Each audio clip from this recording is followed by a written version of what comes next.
Mata upu e lua se furuiva. O le pule Esekia ua toe teu ina ai le malumalu. E lua fulu ma le lima o tausanga o Esekia ina ua fai o ia matupu. Ma ua fai o ia matupu Yerusalema i tausanga e lua fulu ma le iwa. O avi le ingolo na tina. O le afafine o Sakaria. Sa faia ia le amiotonu lumo Yehova. E tu sama mea umana faia e ta vita lo na tamaa. O le tausanga mua lo na nufo inga ile masina mua. Ua tatala ina e io faitoto o le falo Yehova. Ma ua toe te wai. Wa umaia fo e io le au faitaulanga ma sa levi. Ma ua whaapoto ina i lato ile malai se sae. Ua ia whaapea atu fo i ate i lato. O outou o sa levi. Whaalongolongo mai ia i ate au. Ina whaapa ia ina ia outou e outou. Ma ia outou whaapa ia ina le falo Yehova le atua o outou tamaa. Ma ia ave se ina mea leanga ai le malu. Awa ua nga salau tātou tamaa. Ma ua whaiami o leanga i lumo Yehova lo tātou watua. Wala tutu ua foi o ia. Ma ua liliu ese o lātou mata ai le afio anga Yehova. A ua liliu mai o lātou tua. Ua lātou tapuni fo i whaitoto o le whaapaolonga. Ma lātou tina ia la mepa. Ma ua lātou le whaamuina mea manongi. Ua lātou le whaia fo i taulanga mu i le mea pa ia i le atua o Israelu. Ua o mai i le toa sao Yehova ia iuta ma Yerusalema. Ma ua tu ina atu i lātou ia wha atu valeina. Ma ia whaima mea o ofo ai. Ma ia usa ai. E pei ona va ai i ai o outou mata.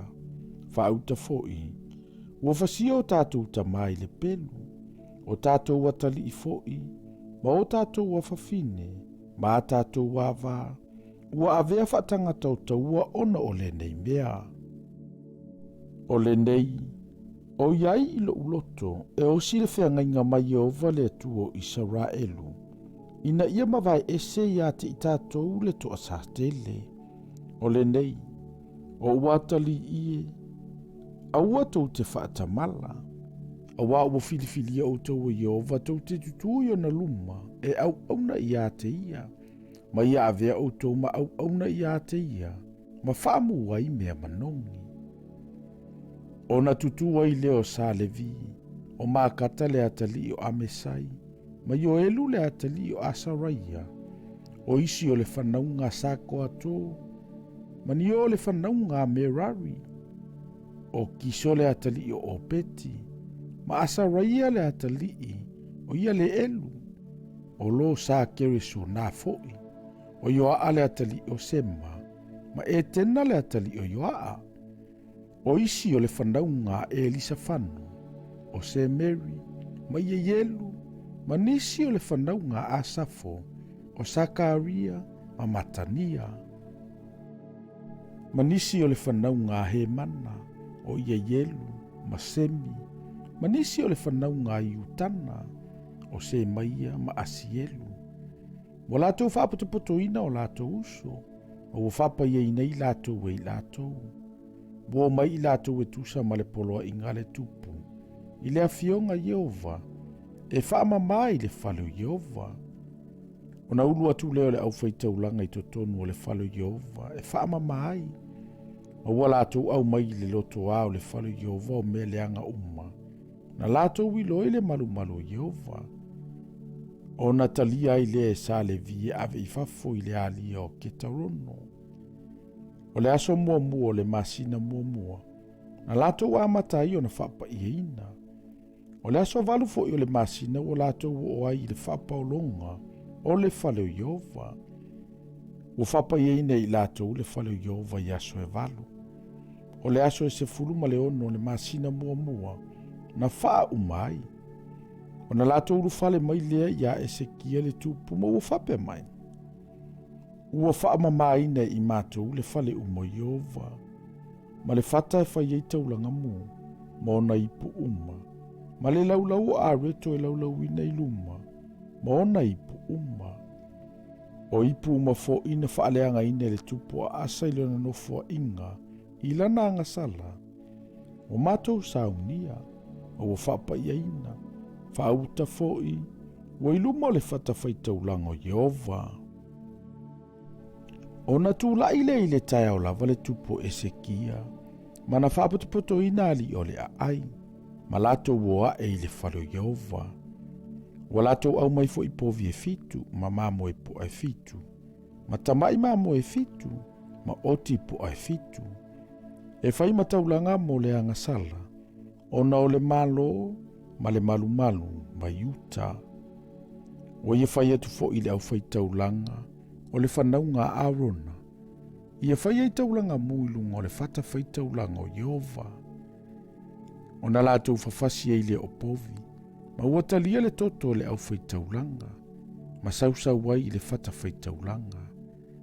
O lātou whawhasi fo I o mamo e poa, ma ua sausau le whata Faitauina I le toto. Ua lātou whawhasi fo I o tamai mamoe, ma ua sausau le whata Faitauina I le toto. O na lātou whaalatalata mai ai le I luma o le tupu, ma le whaapatopotonga o tipoa, e whai mataulanga mo le angasala. Ma lātou whae I ai o lātou lima. O na whasi ai le au Faitauina, ma lātou whai ai le taulanga mo le angasala. I o lātou toto I le whata Faitauina, e tongi o laina I Israel uma. A wāua whai atu le tupu, ia whai le taulanga mū, ma le taulanga mo le angasala mo Israel uma. Ua tōwhia fo Isa le vi le whale Yehova masume palo, ma nā peli, ma kitara, e tūsa ma le poloa I ngā tāvita, ma kato le tangata wā ai le tupu, ma nā tano le perofeta. Awa sa whaapea le poloa I ngā Yehova iana perofeta. O na tutu leo sa le vi ma la au pese tāvita, o le au Faitauina foi wa iai pū.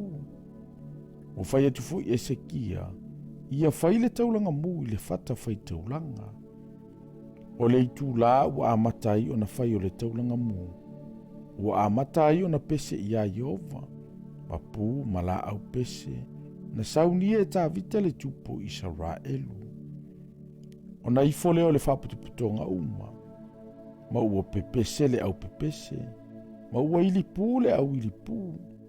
Sa whai pea ia mea uma, ina se ia uma le taulanga mū. Ua uma na whai o le taulanga mū. O na tootuli ai leo le tupu, ma tangata uma sa whaatasi maia, ma ua lato wifo. O whai atu foi Esekia le tupu mali I sa le vi. Ia vivi ia Yehova, I upo tāvita, ma asa fo le tangata wā ai. Ua lato vivi ia tu ma le fia. Ua lato puno nou maifo. O na whai atu leo Esekia ua whape atu. O le nei, ua tōwhia o tau e o tau mo Yehova, whaalatalata mai ia, ma au mai ei taulanga, ma taulanga whaafetai le whalo Yehova. O na au mai ei lea le whaaputuputonga o taulanga, ma taulanga whaafetai, na au mai ei foi o taulanga mua I lātou uma, na manatu I ai o lātou loto. O le whaitau o taulanga muna au mai e le whaaputuputonga, o pove fitu ngā fulu. O mamo e po e tasi le selau, ma tamai mamo e lua selau. O mea umaia sa whaia I taulanga mū ia Yehova. O mea fo I sa whaasaina o povi ono selau, ma mamo e tolu afe. Au ato iti le au Faitauina, ua le mawhaia o na sa e seina le pa o taulanga mū uma. O na fesosoani ai leo lātou uso o sa le vi a te I lātou. Ina se ia uma le tōwhia. Ina se ia uma foi o na whapai ina o isi o le au Faitauina. A wawa sili o na tonu o loto o sa le vi, lātou te whapai ina I lātou, I lo le au Faitauina. Ua tele fo I taulanga mū, ma le ngā o taulanga whaafetai, ma taulanga I mea inu mo taulanga mū te itasi. Ua whapeo na sauni o le ngā luenga o le whali Yehova. Ua fia Esekia a tōma le nu uma, ina ua saunia le nu e le atua.